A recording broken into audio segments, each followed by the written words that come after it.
Jesus warned us of a deadly snare in the last days. Jesus gave us very clear warnings of the last days. By the end of this video, you'll understand the one end times trap Jesus warned about more than earthquakes, wars, or plagues, and why most believers won't see it coming. Here's what's chilling. He wasn't warning unbelievers. He was warning his own followers, the ones who thought they were ready. How is that possible? How can we avoid this? There are only three possibilities. Each of these possibilities leads to a very different future, and each one deserves careful examination. But here's what makes this investigation unsettling, and this will become critical when we reach number 3.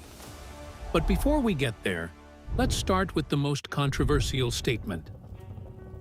Number 1, what the end times snare actually is. Luke 21:34.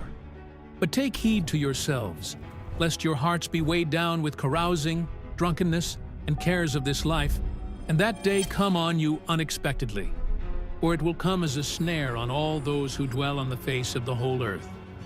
Before we can truly understand the weight of Jesus' warning, we need to understand exactly what he was describing when he used the word snare, because this word meant something very specific to his original audience.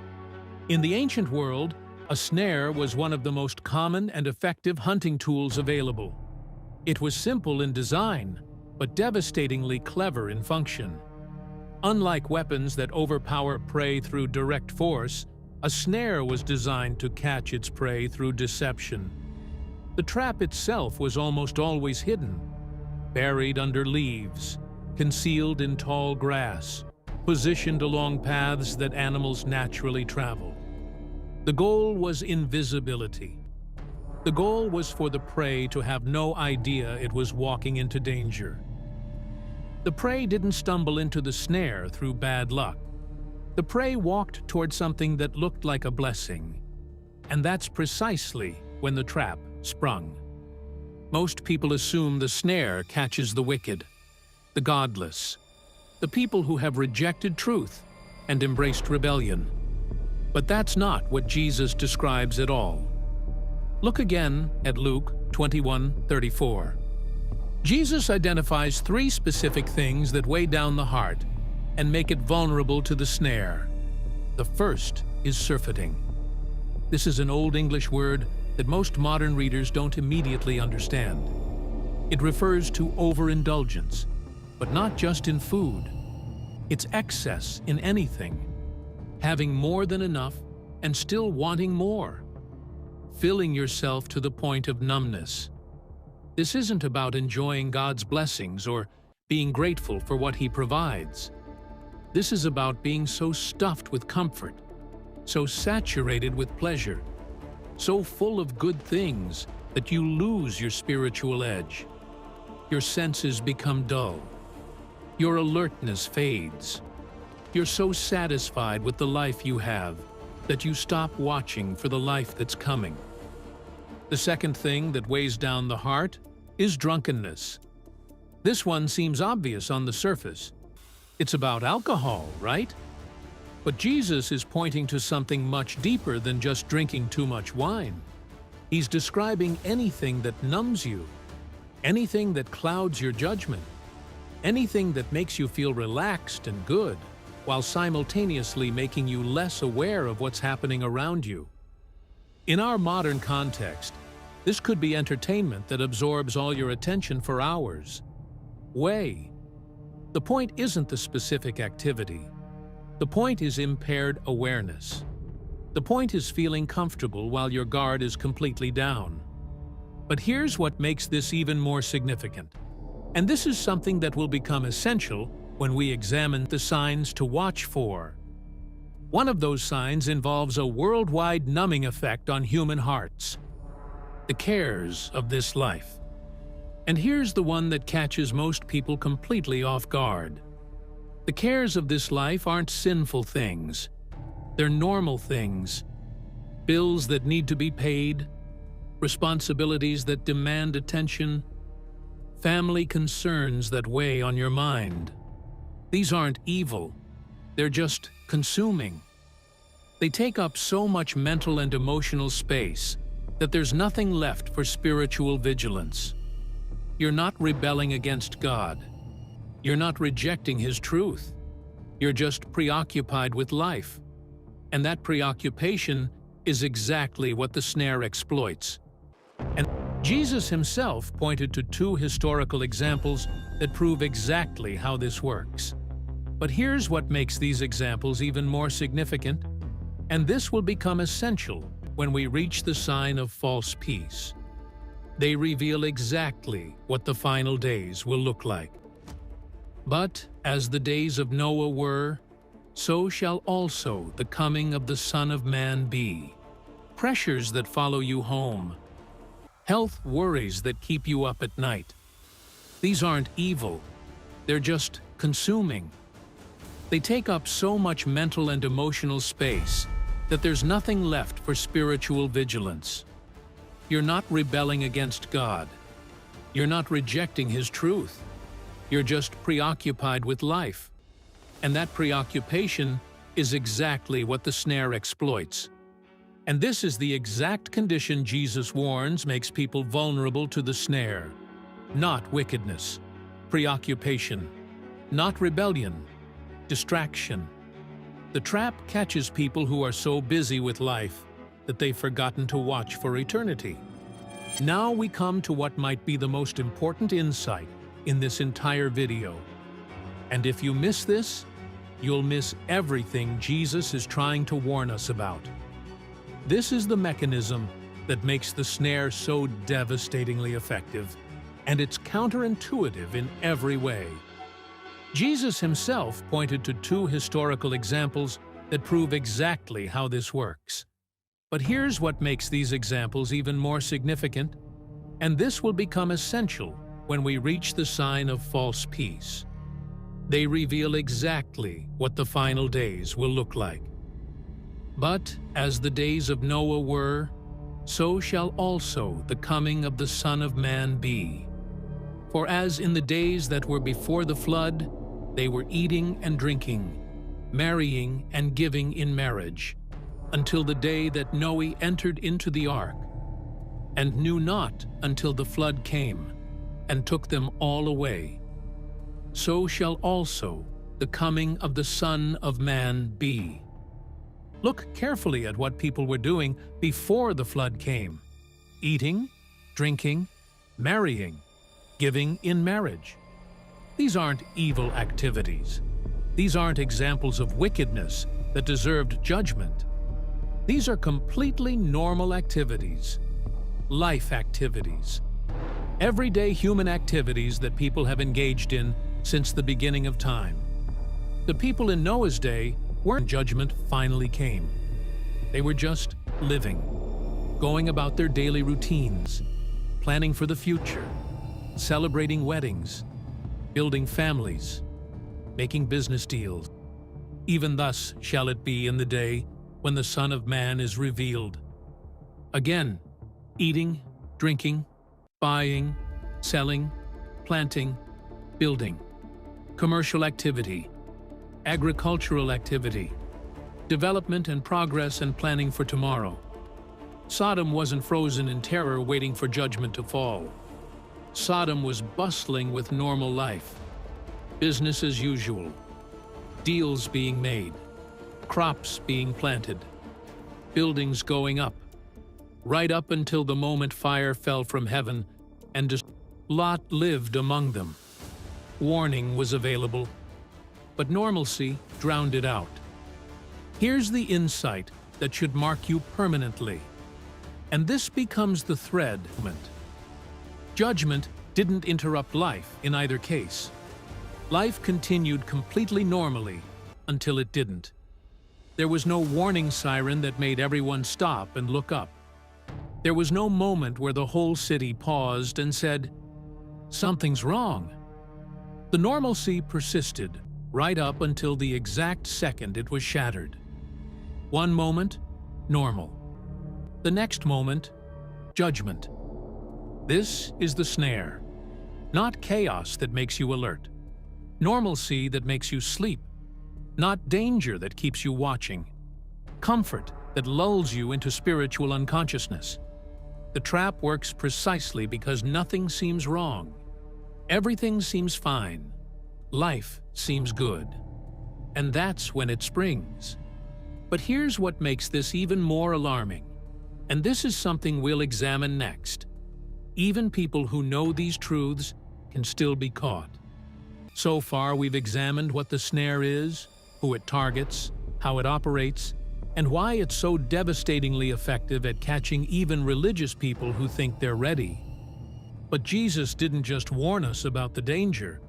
He told us exactly how to avoid it. And his instructions are remarkably specific. But here's what makes this even more critical. And this connects directly to Scene 8, where we'll break down the practical application. Jesus gives us 3 specific commands, not suggestions. Look at Luke 21:34 again. Take heed to yourselves. This is the starting point. Personal responsibility. Jesus doesn't say, hope that a prophet warns you in time. He doesn't say, trust that you'll figure it out when the moment arrives. He doesn't say, let your church leaders watch for you. He says, take heed to yourselves. You are responsible for your own vigilance. You are responsible for the condition of or sleeping. No one else can do this for you. Second, pray always. Not pray occasionally when you feel inspired. Not pray when things get difficult and you need help. Not pray when you remember to fit it into your busy schedule. Always. Continuous communication with God. Constant connection to the only source of wisdom that can actually navigate what's coming. Prayer isn't just asking for things you need.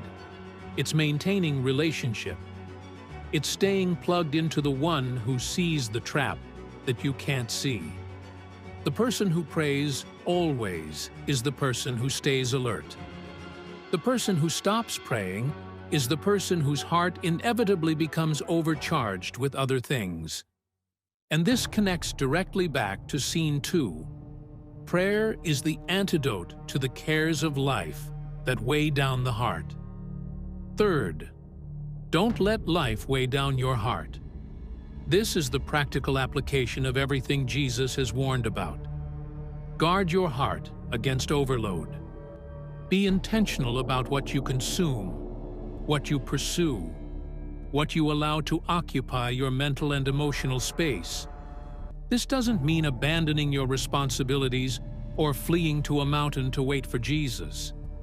It means refusing to let normal life become all-consuming. It means keeping margin in your life for spiritual awareness. It means valuing watchfulness more than comfort. Here's the key insight that ties all 3 instructions together. And this is crucial for understanding how to actually escape, which we'll examine in detail in Scene 8. The escape isn't hiding from the world. The escape is refusing to sleep through it. You don't avoid the snare by retreating to some remote location where the trap can't find you. You avoid the snare by staying awake while everyone else is drifting off.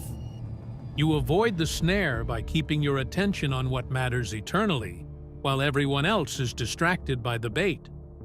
But Jesus gave us more than just general instructions. He also told us specifically what to watch for. And these signs become the markers that keep us alert when everyone else is falling asleep. And what he told us will completely change how you see the world around you. The Bible is a history book, but it is unlike any other history book available in any public library. The history of the Bible starts with the creation of the earth and ends with the end of the world. No other history book has ever been published that covers such a broad range of events on planet Earth, partially because no one was present at the start to witness and document it, and therefore no one can write the beginning of our world authoritatively. We are the only folks in the whole world who know how it will all end. That is unique. The Lord did not reveal the future to his followers to satisfy their curiosity. It was to prepare them for the future, so that they would not be surprised when it arrived, and that they would not misinterpret it. Be grateful that Jesus was so forthright in sharing what the future holds for us.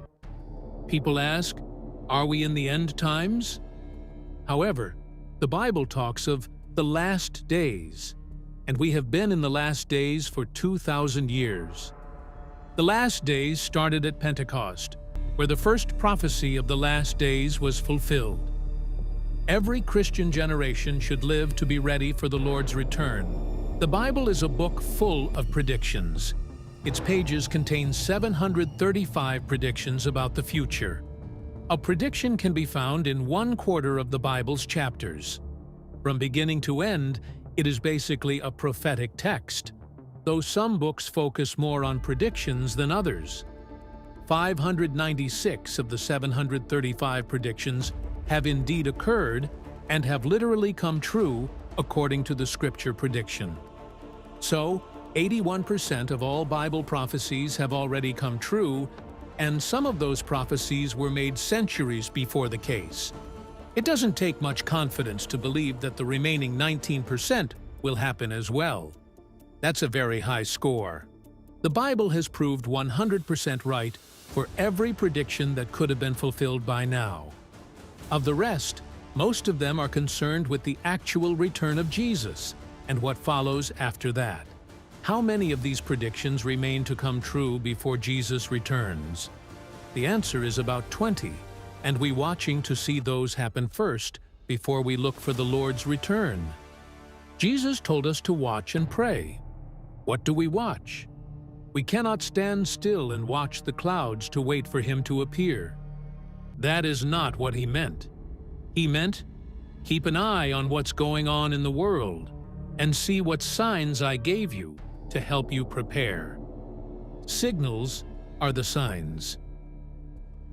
Sign number 1, mass deception, the foundation of everything. Matthew 24, 4-5. And Jesus answered and said unto them, Take heed that no man deceive you. For many shall come in my name, saying, I am Christ, and shall deceive many. This is the very first sign Jesus mentions before he says a single word about war, before he mentions famine or earthquakes or any natural disaster, before he describes persecution or tribulation or any of the dramatic events we typically associate with the end times. The first thing, the absolute first thing, out of his mouth is a warning about deception.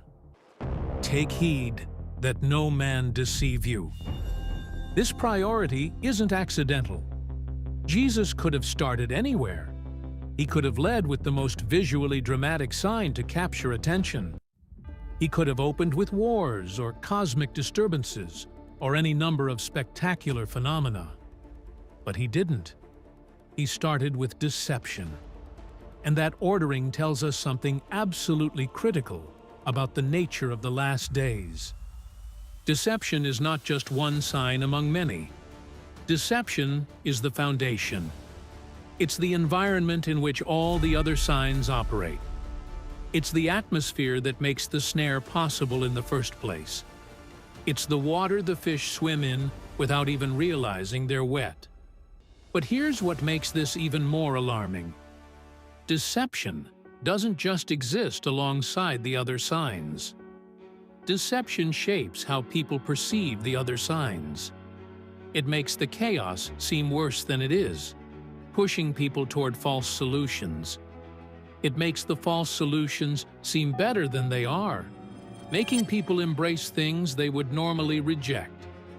It makes the false peace seem more real than it is, convincing people to relax when they should be most alert. When deception is operating, and make no mistake, it is operating right now at levels unprecedented in human history. Nothing appears as it truly is. Everything gets filtered through lies, and that's exactly what makes the snare so effective. But here's what we need to understand about the nature of this deception, and this is something most people completely miss. Jesus doesn't describe deception as obvious lies that everyone can easily identify and reject. He describes it as convincing, compelling, reasonable sounding. He says many will be deceived. Not a few gullible people on the fringes, but many. And in Matthew 24:24, he goes even further. For there shall arise false Christs and false prophets, and shall show great signs and wonders, insomuch that, if it were possible, they shall deceive the very elect. Did you catch that? The deception will be so sophisticated, so convincing, so well-crafted, that even God's chosen people, even those who know the truth, who study Scripture, who are actively watching, could potentially be deceived if they're not extremely careful. This isn't amateur hour deception. This isn't obvious lies that anyone with basic discernment can see through. This is professional-grade, supernaturally enhanced deception designed to fool the wisest and most spiritually alert people on the planet. False Christs, false saviors, false messiahs promising to solve the world's problems, false narratives about what's really happening in the world, false interpretations of current events, false promises of peace and security, false solutions to real crises. Sign number 2, wars and rumors of wars, the pressure that creates desperation. Matthew 24:6-7. And ye shall hear of wars and rumors of wars. See that ye be not troubled, for all these things must come to pass, but the end is not yet. For nation shall rise against nation, and kingdom against kingdom. And there shall be famines, and pestilences, and earthquakes in divers places. All these are the beginning of sorrows. Now we come to the sign most people think of first when they imagine the end times: wars, conflict, violence on a global scale, nation rising against nation, kingdom against kingdom. This is the dramatic, visible, headline-grabbing content that fills our news feeds and dominates our cultural imagination about the last days. But here's what's absolutely critical to understand, and this is something most people completely miss. Notice what Jesus says immediately after mentioning wars. See that ye be not troubled. Don't panic. Don't be alarmed. Don't let fear drive your decisions. Why would Jesus say that? Because he knows something about human psychology that the enemy also knows. Jesus isn't saying wars won't happen. He's not minimizing the suffering or pretending conflict isn't real and devastating. He's saying, don't let the wars themselves become the trap. Don't let fear of war push you into the arms of a false peace. Don't let exhaustion from conflict make you accept any solution just to make it stop. Wars and rumors of wars don't mean the end has arrived. They mean the pressure is increasing. They're indicators that birth pains are intensifying. And notice that exact phrase Jesus uses, the beginning of sorrows. The Greek word there is odin, which specifically refers to birth pains, labor contractions, the pain that comes before new life emerges. Anyone who has witnessed childbirth knows what happens to birth pains as delivery approaches. They don't stay constant. They intensify. They get closer together. They build and build until the moment of delivery can no longer be delayed. Jesus is telling us that wars, famines, pestilences, and earthquakes function the same way. They're not the end. They're the labor pains signaling that the end is approaching. But here's the danger that Jesus is specifically warning about. And here's what's truly chilling. And this connects directly to what we'll examine in sign number 4 about false peace. The snare doesn't spring during the war. It springs after, not during the fear, when the relief arrives. Wars aren't the trap. Wars are what make you desperate enough to walk into the trap when it's finally offered. Consider the pattern. Crisis after crisis, fear after fear, war after war, until the entire world is exhausted and desperate. And then, finally, someone or something emerges that promises to end the chaos, to restore stability, to bring peace and safety. After years of turmoil, that promise will feel like water in the desert. It will feel like the answer to prayer.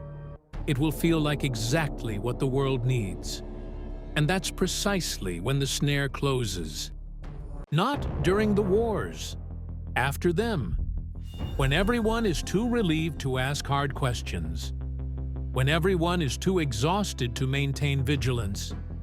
When peace, even false peace, feels too precious to examine too closely.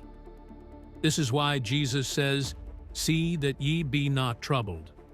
Not because the wars don't matter, but because your response to the wars matters even more. Sign number 3. Lawlessness and love growing cold. The slow numbing of the soul. Matthew 24:12. And because iniquity shall abound, the love of many shall wax cold. This sign is perhaps the most insidious of all, because it happens so gradually that most people don't even notice it's happening. It's not a dramatic event that makes headlines. It's not a single moment you can point to and say, "There, that's when it changed." It's a slow drift, a gradual erosion, a steady numbing of the soul that happens so incrementally that by the time you realize what's happened, you can barely remember what normal used to feel like. The word Jesus uses here, translated iniquity in the King James, is the Greek word anomia. It literally means lawlessness, the absence of law, the rejection of standards, the breakdown of moral order. But it's more than just crime statistics or civil disorder, though those are certainly included. Jesus is describing something deeper, a civilizational shift in how humanity relates to truth itself. But here's what makes this even more significant, and this connects directly back to what we examined in Scene 5 about why religious people still get caught. This lawlessness doesn't just affect the world outside the church.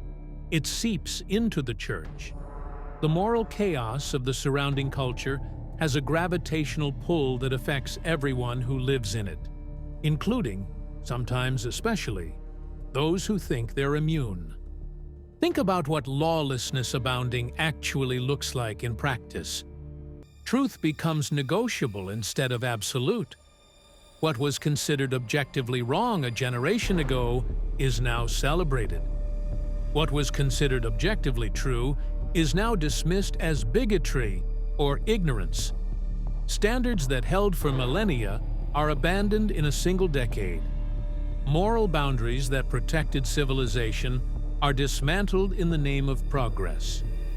Right becomes wrong and wrong becomes right. And anyone who objects is labeled hateful, backward, or dangerous. This is the environment of lawlessness. Not just individual crimes, but a systematic rejection of moral order itself. A world where everyone does what is right in their own eyes because there is no acknowledged standard above individual preference.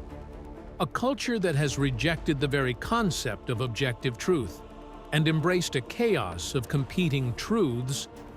And here's the devastating result. The result Jesus specifically predicts. The love of many shall wax cold. Not the love of a few, the love of many. The word many in Greek is polis.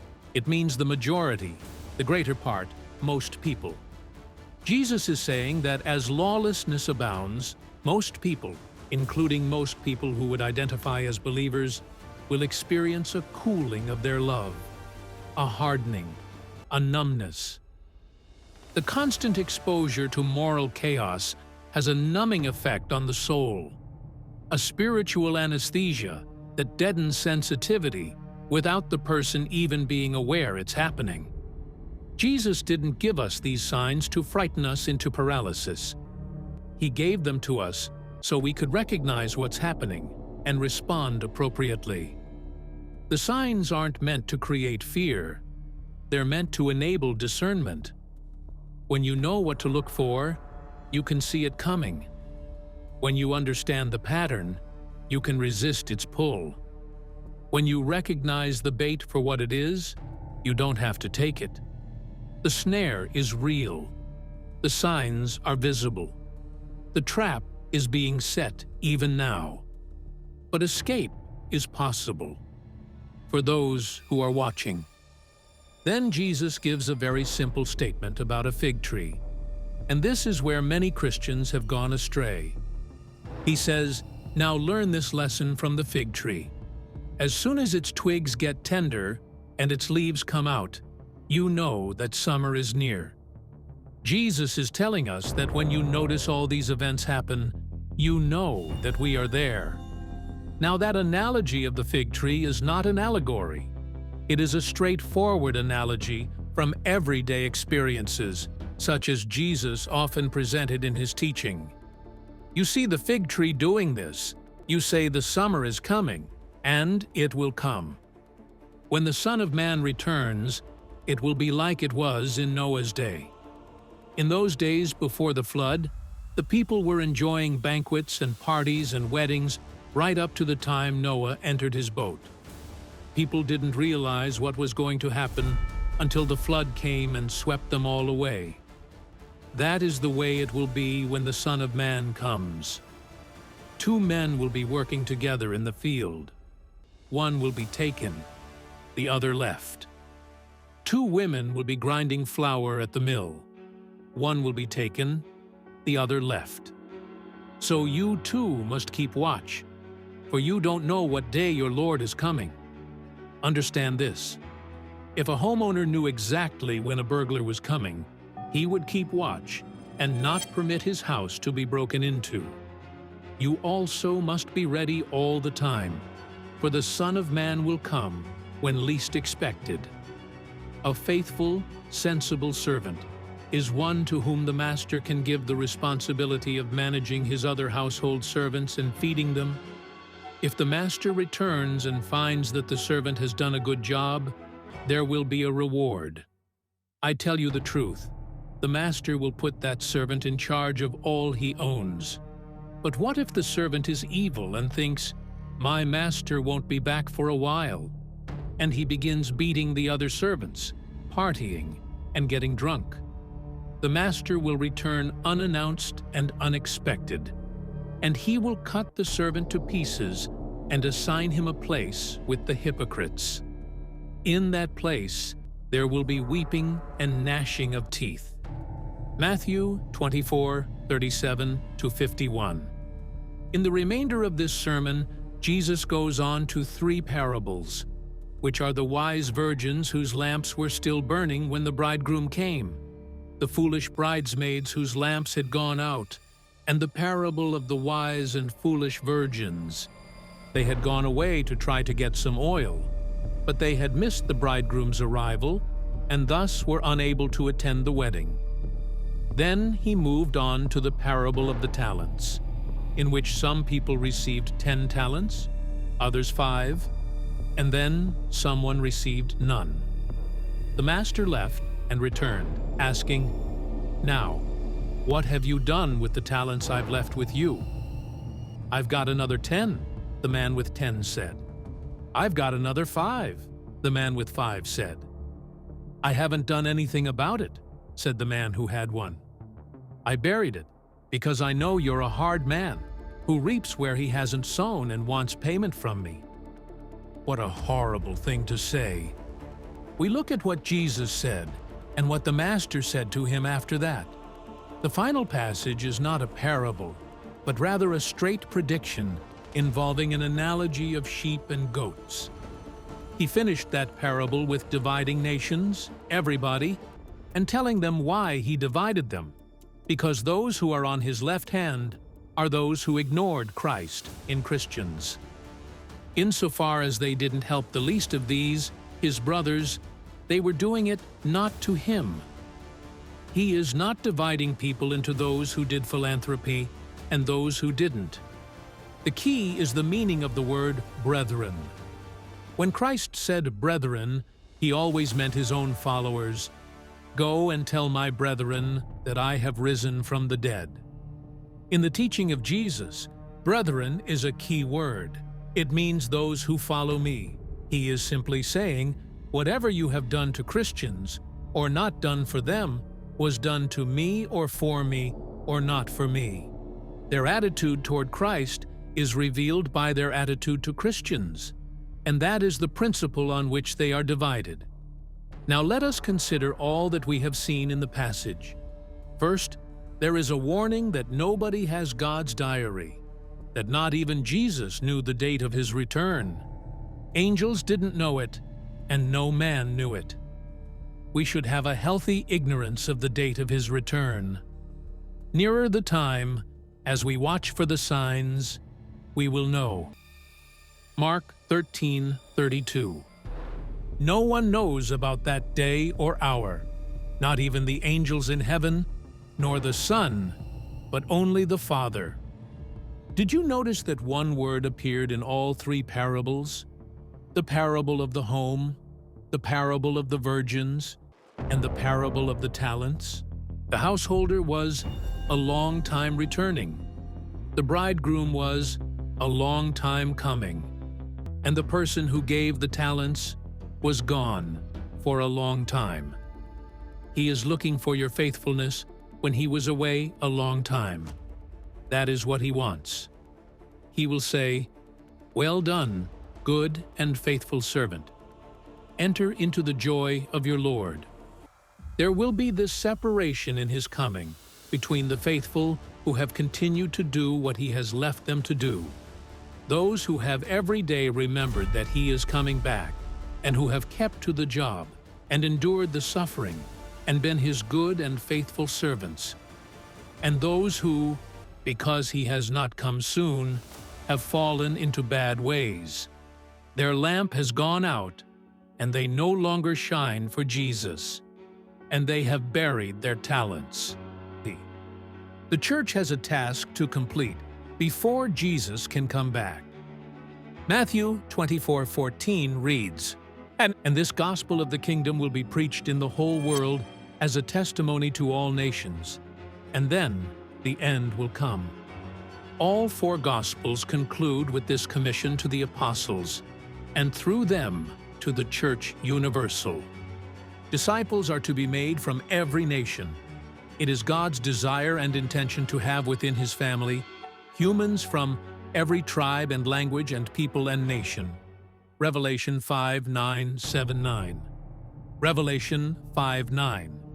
And they sang a new song, saying, You are worthy to take the scroll and to open its seals, because you were slain, and with your blood you purchased for God persons from every tribe and language and people and nation. Revelation 7:9. After this I looked, and there before me was a great multitude that no one could count, from every nation, tribe, people, and language, standing before the throne and before the Lamb. They were wearing white robes and were holding palm branches in their hands. Let us examine the great commission of Jesus Christ to his disciples after his resurrection. Jesus came and spoke to them, the disciples, saying, Then Jesus came to them and said, All authority in heaven and on earth has been given to me. Therefore go and make disciples of all nations, baptizing them in the name of the Father, and of the Son, and of the Holy Spirit, and teaching them to obey everything I have commanded you. And surely I am with you always, to the very end of the age. Matthew 28:18-20. There is a critical word here, therefore. We must never ignore the word therefore when we find it in Scripture. When you find a therefore in the Bible, you need to ask what it's there for. Jesus says, "All authority has been given to me. Go, therefore." Why, therefore? The authority was given by God the Father to Jesus, the Son, after his death and resurrection. Jesus, in turn, here transmits that authority to his disciples. In other words, he is saying, "All authority was given to me. Now you go and exercise that authority on my behalf. The authority is vested in my name. As you go in my name, you have my authority."